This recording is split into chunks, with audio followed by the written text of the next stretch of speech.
और इस बीच आपको बताऊं कि कुछ रिपोर्ट सामने आई हैं जो ईरान के सुप्रीम लीडर मुश्तबा को लेकर है।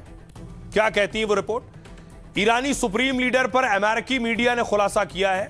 ईरान के सुप्रीम लीडर मुश्तबा खमनेई जिंदा हैं और होश में हैं, लेकिन मुश्तबा की हालत फिलहाल बहुत खराब बताई जा रही।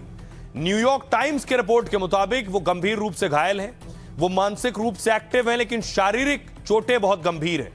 दावा है मुश्तबा के एक पैर का 3 बार ऑपरेशन हो चुका है और अब उन्हें कृत्रिम पैर यानी कि प्रोस्थेटिक की जरूरत है, आर्टिफिशियल पैर की। एक हाथ की भी सर्जरी हुई है और वो धीरे धीरे ठीक हो रहा है। चेहरे और होंठ झुलस गए हैं, जिससे बोलने में उन्हें दिक्कत हो रही है और आगे चलकर प्लास्टिक सर्जरी की जरूरत भी पड़ सकती है।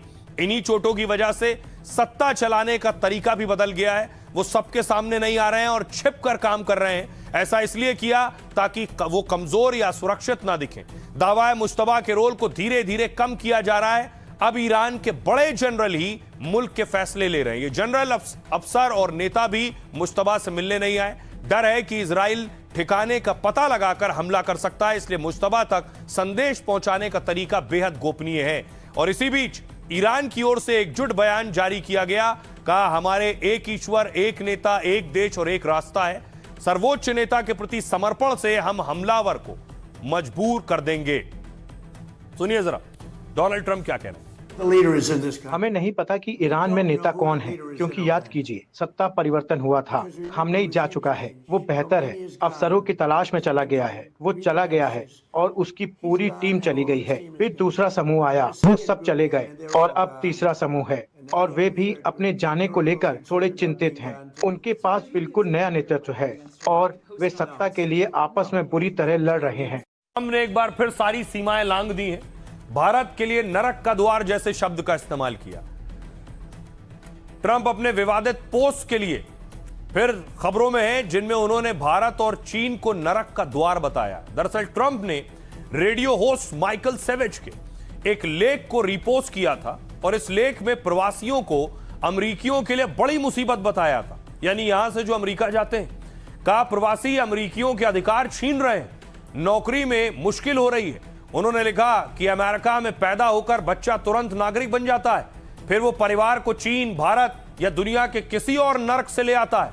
यह बयान तब आया जब कोर्ट में जन्म से मिलने वाली नागरिकता पर बहस हो रही, लेकिन अब राष्ट्रपति ट्रंप के रिपोस्ट ने इस पर बड़ा बवाल खड़ा कर दिया है।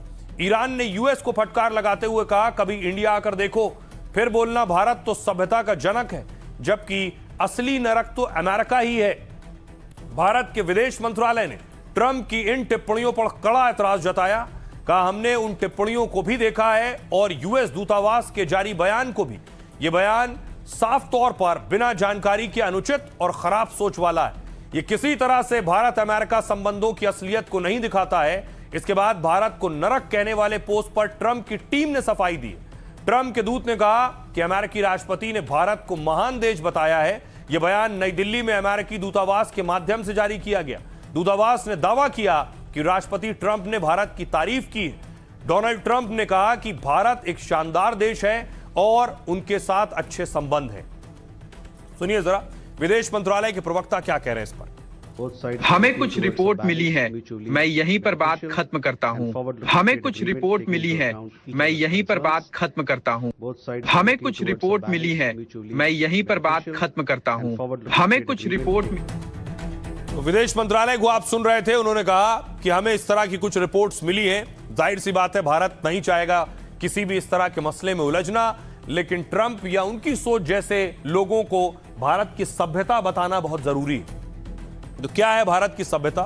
प्राचीन सभ्यता और संस्कृति। मिस्टर प्राइम मिनिस्टर, जब अमेरिका दुनिया के नक्शे पर नहीं था, उससे हजारों साल पहले भारत में एक सुव्यवस्थित व्यवस्था थी। करीब 8000 साल पुरानी सिंधु घाटी सभ्यता इसकी गवाह है। हजारों साल पुराना है, जबकि अमेरिका 250 साल पहले बना है। शांतिदूत का इतिहास। बुद्ध और गांधी के देश ने हमेशा सत्य, अहिंसा का रास्ता दिखाया है। भारत योग, आयुर्वेद और ध्यान की भूमि है, जहां शांति की बात होती है। इतिहास जानता है कि भारत ने कभी किसी देश पर पहले आक्रमण नहीं किया। आर्थिक महाशक्ति। इतिहास गवाह है कि भारत नर्क नहीं, सोने की चिड़िया था। मेडिसिन के आर्थिक आंकड़ों के अनुसार 17वीं शताब्दी तक वैश्विक जीडीपी में भारत की हिस्सेदारी लगभग 25 से 30% थी। अमेरिका नहीं, भारत दुनिया का सबसे बड़ा व्यापारिक केंद्र था, जिसकी संपन्नता देखकर ही कोलंबस और वास्को डी गामा निकले। आज भी भारत चौथी बड़ी और सबसे तेजी से बढ़ने वाली अर्थव्यवस्था है। लोकतंत्र की जननी, भारत ने ही सबसे पहले दुनिया को लोकतंत्र का पाठ पढ़ाया। वैशाली जैसे गणराज्यों में हजारों साल पहले लोकतांत्रिक व्यवस्था थी। भारत ने हमेशा वसुधैव कुटुंबकम का संदेश दिया, न कि नफरत का। ज्ञान विज्ञान का केंद्र, भारत ने शून्य का आविष्कार किया और दशमलव प्रणाली भी दी, जिसके बिना आधुनिक विज्ञान और नासा के मिशन संभव नहीं होते। जब दुनिया अशिक्षित थी, तब भारत में तक्षशिला, नालंदा विश्वविद्यालय थे। अमेरिका की रीढ़ भी भारत है। भारत और भारतीय आज अमेरिका और दुनिया की रीढ़ है। अमेरिका के नासा और बड़ी कंपनियों को चलाने वाला दिमाग भारतीय है। अमेरिका में 50 लाख भारतीय हैं जो 28 लाख करोड़ का टैक्स देते हैं। यह है भारत की सभ्यता। सुनिए जरा, प्रधानमंत्री नरेंद्र मोदी ने भी कभी भारत की सभ्यता को बयां किया था। किसी भी राष्ट्र का अस्तित्व पीढ़ी दर पीढ़ी उसकी संस्कृति के विस्तार, उस राष्ट्र की चेतना के विस्तार पर निर्भर करता है। हम अपने देश का इतिहास देखें तो सैकड़ों वर्षों की गुलामी, इतने आक्रमण, भारत की सामाजिक संरचना को मिटाने की इतनी क्रूर कोशिशें, भारत की चेतना कभी समाप्त नहीं हुई। और एक तरफ ट्रंप को जवाब, दूसरी तरफ आपको बताऊं कि आखिर वॉर का क्या होने वाला है। एक तस्वीर आई है, बेशक सीजफायर हो गया है, लेकिन नेतन्याहू ने कैसे टारगेट किया है हिजबुल्लाह को।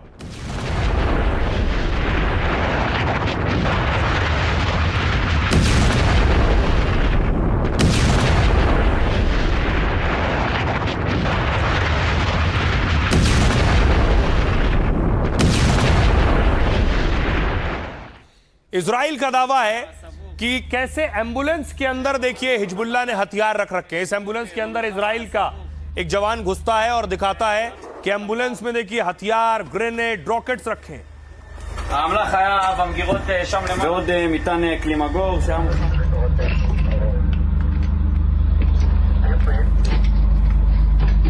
סריקות במרחב הסבוך. साथ ही एक कपड़े का स्टोर था, उस स्टोर में भी पहुंची इजरायली सेना और वहां दिखाए हैं कैसे यहां भी हथियार रख रखे हैं, बच्चों के कपड़े मिलते हैं। तो ट्रंप के पास 7 दिन बचे हैं। ट्रंप को 7 दिन में एक बड़ा कदम उठाना है। क्या है वो 7 दिन और क्यों सिर्फ 7 दिन है? देखिए, आपको बताऊं, ईरान युद्ध पर ट्रंप की बड़ी कशमकश है। धमकियों के बावजूद ईरान सरेंडर को राजी नहीं है। पाकिस्तान में दूसरे दौर की बातचीत से उम्मीदें बढ़ी। ईरान विदेश मंत्री अराक्ची इस्लामाबाद जा सकते हैं, लेकिन अमेरिकी संसद की डेडलाइन खत्म हो रही है। मतलब जंग जारी रखनी है तो संसद से मंजूरी लेनी पड़ेगी ट्रंप को, और इसके लिए ट्रंप के पास 7 दिनों का समय बाकी है, क्योंकि अमेरिका में युद्ध के लिए संवैधानिक बाध्यता है। यानी युद्ध के लिए 60 दिन में संसद की मंजूरी लेनी होती है। वैसे तो 28 फरवरी से जंग छेड़े करीब 56 दिन हो गए, लेकिन ट्रंप ने हेरा फेरी कर संसद को 2 मार्च को बयान दिया। तो 2 मार्च के हिसाब, ऐसे में 1 मई से पहले उन्हें संसद से युद्ध की मंजूरी लेनी है। रिपोर्ट्स के मुताबिक ट्रंप संसद का सामना नहीं करना चाहते हैं, क्योंकि अमेरिका के ऊपरी सदन यानी सीनेट में 100 सदस्य हैं, और 100 सदस्य में देखिए ट्रंप के पास है 53 और डेमोक्रेटिक पार्टी के पास है 47। मगर ट्रंप के 53 में से 10 सांसद युद्ध के विरोध में। जाहिर है ट्रंप को संसद से युद्ध की मंजूरी मिलना मुश्किल है, और इसी वजह से ट्रंप 1 मई से पहले युद्ध को खत्म करना चाहते हैं। नहीं तो इस कानून में 60 दिन के बाद एक और विकल्प है कि 30 दिन का अतिरिक्त समय राष्ट्रपति ट्रंप ले सकते हैं, लेकिन सैनिकों की वापसी के लिए, न कि युद्ध जारी रखने के लिए। तो क्या ट्रंप 60 दिन वाली समय सीमा नजरअंदाज कर सकते हैं? क्योंकि 2011 में ओबामा ने लीबिया युद्ध में ऐसा किया था। सुनिए जरा क्या कुछ कह रहे हैं अमेरिकी राष्ट्रपति डोनाल्ड ट्रंप। लेबनान और इजराइल के उच्च अधिकारियों के साथ हमारी एक शानदार बैठक हुई। हमें लगता है कि लेबनान के राष्ट्रपति इजराइल के प्रधानमंत्री अगले कुछ हफ्तों में यहाँ आएंगे। वे 3 हफ्तों के लिए शायद गोलीबारी न करने युद्ध विराम पर सहमत हो गए हैं। देखते हैं क्या होता है। मुझे लगता है कि ये बहुत महत्वपूर्ण शुरुआत है। ईरान में हम जो कर रहे हैं उसके साथ साथ इसे भी सुलझाना बहुत अच्छा होगा।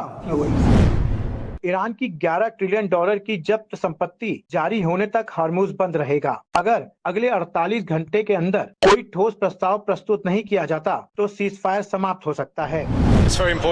मध्य पूर्व में हमारे साझेदारों के साथ संवाद स्थापित करना बेहद महत्वपूर्ण है। ईरान में चल रहे युद्ध और लेबनान में इजराइल की कार्रवाई से वे स्पष्ट रूप से बहुत आहत हैं। इसलिए हमें क्षेत्र में तनाव कम करने, मानवीय सहायता में सुधार करने और यूरोपीय संघ तथा इन देशों के बीच दीर्घकालिक साझेदारी बनाने के लिए उनके साथ मिलकर काम करने की आवश्यकता है। अब आपको बताऊं कि आखिर क्या हो रहा है समंदर में। समंदर में नाकेबंदी अमेरिका ने भी की है और ईरान ने भी की है। यह तस्वीर आप देख रहे हैं, ईरानी विदेश मंत्री अराक्ची स्ट्रेट ऑफ हॉर्मुज पर पहुंचे।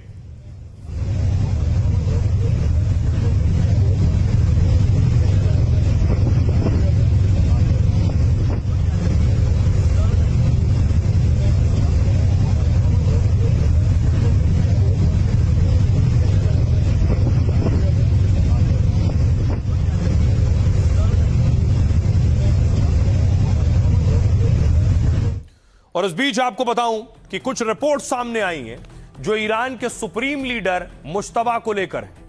क्या कहती है वो रिपोर्ट? ईरानी सुप्रीम लीडर पर अमेरिकी मीडिया ने खुलासा किया है। ईरान के सुप्रीम लीडर मुश्तबा खमनेई जिंदा हैं और होश में हैं, लेकिन मुश्तबा की हालत फिलहाल बहुत खराब बताई जा रही। न्यूयॉर्क टाइम्स के रिपोर्ट के मुताबिक वो गंभीर रूप से घायल हैं। वो मानसिक रूप से एक्टिव हैं, लेकिन शारीरिक चोटें बहुत गंभीर है। दावा है मुश्तबा के एक पैर का 3 बार ऑपरेशन हो चुका है और अब उन्हें कृत्रिम पैर यानी कि प्रोस्थेटिक की जरूरत है, आर्टिफिशियल पैर की। एक हाथ की भी सर्जरी हुई है और वो धीरे धीरे ठीक हो रहा है। चेहरे और होंठ झुलस गए हैं, जिससे बोलने में उन्हें दिक्कत हो रही है और आगे चलकर प्लास्टिक सर्जरी की जरूरत भी पड़ सकती है। इन्हीं चोटों की वजह से सत्ता चलाने का तरीका भी बदल गया है। वो सबके सामने नहीं आ रहे हैं और छिप कर काम कर रहे हैं। ऐसा इसलिए किया ताकि वो कमजोर या सुरक्षित ना दिखें। दावा है मुश्तबा के रोल को धीरे धीरे कम किया जा रहा है। अब ईरान के बड़े जनरल ही मुल्क के फैसले ले रहे हैं। ये जनरल अफसर और नेता भी मुश्तबा से मिलने नहीं आए। डर है कि इजराइल ठिकाने का पता लगाकर हमला कर सकता है, इसलिए मुश्तबा तक संदेश पहुंचाने का तरीका बेहद गोपनीय है। और इसी बीच ईरान की ओर से एकजुट बयान जारी किया गया। कहा, हमारे एक ईश्वर, एक नेता, एक देश और एक रास्ता है। सर्वोच्च नेता के प्रति समर्पण से हम हमलावर को मजबूर कर देंगे। सुनिए जरा डोनाल्ड ट्रंप क्या कह रहे हैं। हमें नहीं पता कि ईरान में नेता कौन है, क्योंकि याद कीजिए सत्ता परिवर्तन हुआ था। खamenei जा चुका है, वो बेहतर है। अफसरों की तलाश में चला गया है, वो चला गया है और उसकी पूरी टीम चली गई है। फिर दूसरा समूह आया, वो सब चले गए और अब तीसरा समूह है और वे भी अपने जाने को लेकर थोड़े चिंतित हैं। उनके पास बिल्कुल नया नेतृत्व है और वे सत्ता के लिए आपस में बुरी तरह लड़ रहे हैं।